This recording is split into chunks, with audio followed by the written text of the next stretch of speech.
I'm gonna take you through step by step a beginner upper body workout so you can go into the gym with confidence and know that you're gonna get results week to week. Let's go. Starting off with a warm-up, do not overcomplicate this. The enemy of execution is complexity. You just wanna go in, take 5 to 10 minutes, warm up your body, and then get right into the workout. Depending on what you have available will determine what your warm-up is and how much of a beginner you are. On the treadmill, incline trumps speed. I recommend getting this thing as high as you possibly can. Don't worry about the speed, worry about the incline. By increasing the incline, you're gonna recruit way more muscle and get a much more effective warm-up for your time. Right now, I'm on a 15% incline, walking at about 1.5 miles per hour. By taking the hands off the bars, you're gonna recruit a little more core and get a little more effective warm-up. Or if you have any type of knee pain, you can get started on something like a bike where you're leaning back, taking the pressure off the knees, and you can control the resistance as you go. Same thing, about 5 to 10 minutes. Or you can warm up on the rower. Now with the rower, this is a little more intermediate, so you might want to skip this one for now, but done correctly, not rounding the back, keeping the chest up high, can be a really effective warm-up since you're really using your whole body at the same time. Personally, my favorite simple warm-up is gonna be the Stairmaster. You're gonna recruit way more muscle and have a way more effective warm-up climbing upstairs than you will walking on a treadmill. Same thing, control the speed, take it from there. Now that you're warm, we're gonna start our first warm-up set. Now we're gonna stick with something super simple. We're just gonna stick with a leg press. Now, leg presses are made differently. However, I don't want you to overthink it. You have leg presses that are on a sled and you have leg presses that aren't on a sled. I prefer the ones that aren't on a sled because they take pressure off the knees. Before we talk about weight and reps, first we're gonna lock down the form. Now we're sticking to all machine movements for now. And the reason for this is so that you can put less focus on are you doing things right and more focus on just getting the exercise done. No matter what exercise we do, you're gonna notice that there's a specific checklist that we follow before ever unloading the weight. Number one, we're going to flex your core. If you can think about flexing your core, just think like you're standing up and somebody's about to punch you in the stomach and you brace up. That's what flexing your core is. Because we're on a machine, that's literally all we need to focus on before we unload the weight. So I'm gonna flex the abs, squeeze, and I'm gonna lift it up.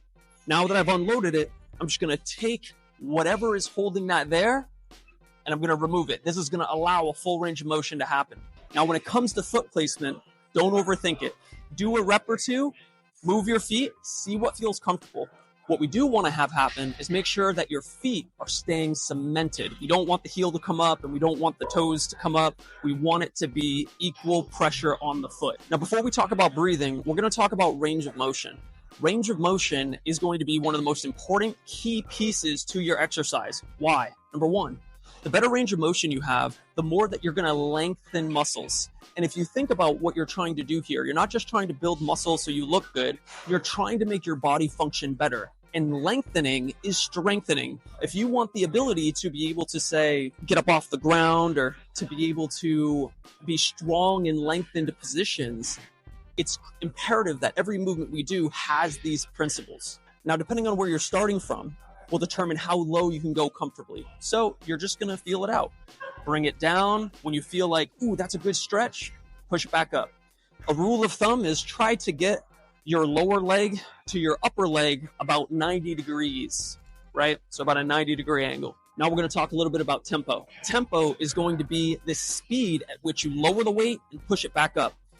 For now, we're gonna keep the tempo the same on every single rep, every single movement that we do. And that's gonna be a 2-second eccentric. Eccentric just means on the way down, and a 1-second positive. Positive means when we push up in this sense. So it's going to be a 1, 2, until I get to my end range, push up 1. 1, 2, 1. 1, 2, 1.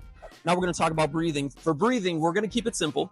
And we're just gonna focus on breathing in as we lower the weight and breathing out while we push it up. So going through our checklist, the whole time, we're gonna keep the core tight. So we're squeezing the abs or the core, right? Not just the abs, squeezing the core. We're breathing in on the way down. A good way to see if your core's on is you could poke your stomach. If it's harder than it normally is, that means it's on. And keep breathing. Now we need to determine how much weight you should be using. How many should you do? That's a great question. We're gonna focus on a rep range, or how many do you do, between 6 in 15 every single set. If you can't do 6 reps with the principles that we've talked about, it's too much weight. If you can do more than 15, that's your green light to add some more weight incrementally. If you already have plates on, you don't want to add a whole nother plate. You might add a 5 pound or a 10 pound. Usually you want to move up in 5% increments of total weight. So let's say we're doing our first warm-up set. For me, I'm going to throw some 45s on, but for you, just starting out, you might take these off completely. And what I'm going to do here is follow the steps and make sure I can get 15. Once I get 15, now I can move up in weight. For our first set, even though we've already done a bit of a warm-up and we're feeling warm, we might even have a little sweat going, it's important that we don't just jump into working set weight.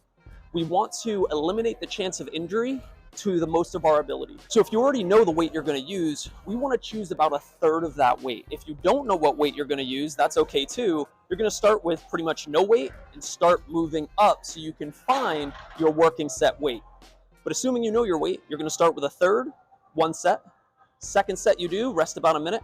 You're going to do 66% or 2/3. And then after that, rest a minute, go into your working set weight. Rest times. How long do you rest for? We don't want to overcomplicate this. So let's just keep it simple. 1 to 2 minutes of rest times where you're not lifting the weight, and then just go back and do another set. How many sets? Well, we have our warm-up sets. We're going to do about 3 to 4 working sets. A working set is when you're essentially hitting close to failure in that 6 to 15 rep range, keeping all the principles that we've talked about. Hand placement, you'll usually find a couple grips near you. You don't have to, but it can make you feel a little more solid if you grab into that and pull. By pulling, you're going to essentially pin your hips down into the seat. You'll also engage your upper body a little bit so that you feel more solid all the way through the movement. Movement number 2 is going to be a hamstring curl. Now, if you want to keep it extremely simple, just do 8 sets on the leg press. Now you might say, oh my gosh, just 1 exercise? That's not nearly enough.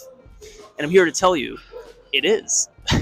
You want to focus on compound movements as a beginner. Compound movements are going to be any movement that you utilize more than 1 muscle group at a time. This is a single joint exercise, meaning you're only working your hamstrings. When you do a leg press, you're working your glutes, your hamstrings in an isometric contraction, which is just fancy for saying you're using them, and also you're using your quads. Not to mention a little bit of your calves in an isometric contraction. Now, no matter what exercise we do, it's always the same principles. Before we do any rep and unload the weight, we're flexing our core, we're breathing out on the way up, and then we're going to control, same tempo. 1, 2, pop it up. 1, 1, 2, 1. The beautiful thing is this. Once you know the principles behind tempo, behind bracing, which is turning on your core, behind breathing, you're pretty much all the way done. That's all you need to know. But if you want to do these, we're just going to focus on 3 sets, same principles, always 6 to 15 reps. If I can do 15, I can add weight on the next set. That's the name of the game. Now you'll notice here, we're not even using a machine. There's a lot of things you can use just leveraging your body weight to get an effective workout. This is a little taste of that. So we're simply just going to come onto any block, found one here, and we're just going to do some body weight calf raises. Now, always, range of motion is going to weigh out any type of weight we use. Because think about it, I could throw 100 pounds on my back and just do this. You'll notice my range of motion of my ankle is very limited, and so will my workout. But if I can go all the way down, ooh, that's nice. Same thing. Squeeze the core, full range of motion, 2 seconds on the way down, explode up. 3 to 4 sets. But again, let's not overcomplicate this. If you just do the first exercise, 6 to 8 sets, you're good. Now with that, you should have your first workout complete. Way to go. Now here's the name of the game. This is not about one workout. This is about consistency. If you've been following me for any length of time, you know I talk a lot about sustainability. This year in 2024, instead of focusing on a finite game where the goal is to be able to essentially lose the weight and then you go back to old habits, focus on playing an infinite game, a game that starts and never ends. And that might seem daunting at first, But I can promise you the way you get there is by making things feel simple and easy. Complexity is the enemy of execution. So if you really want to be able to be consistent in 2024, make it simple and don't go overboard day one or week one. The most important thing is not that you have a great workout today, it's that you did something and you come back next time. The last principle I want to talk to you about is progressive overload. This is how you actually build muscle over time. Now today, pretty much anything you did was going to be progressive overload because this is your first day. But the next time you come in, and you always want to wait enough days to where you're not sore, all you're going to do is try to do one more rep with the same weight than you did last time. Now here's the thing, you might get 2 reps, you might get 3 reps, and that's fantastic. Follow the principles. If you are getting more than 15 reps, and always try to do more than 15, but we want to hit this kind of failure before 15. That's how we know the weight is heavy enough. And if you follow this principle, almost every time you train as a beginner, you will be able to increase the weight of the reps every time, allowing you to get stronger and get the most bang for your buck. All in all, this workout should take probably about 30 minutes, 40 minutes, including the warm-up. I hope it helps. If you want more intermediate workouts, advanced workouts, upper body workouts, whatever it might be, just let me know in the comments below. And if this was helpful, feel free to like this video and maybe even send it to a friend who you're going to get fit with in 2024. The best is yet to come. And if you want more resources to help you transform your body in 2024, you can check out the videos on the side here, or you can go into the description of the video and join our Facebook group that we post in daily to help women transform their body. And some men, but majority women. I'll see you there.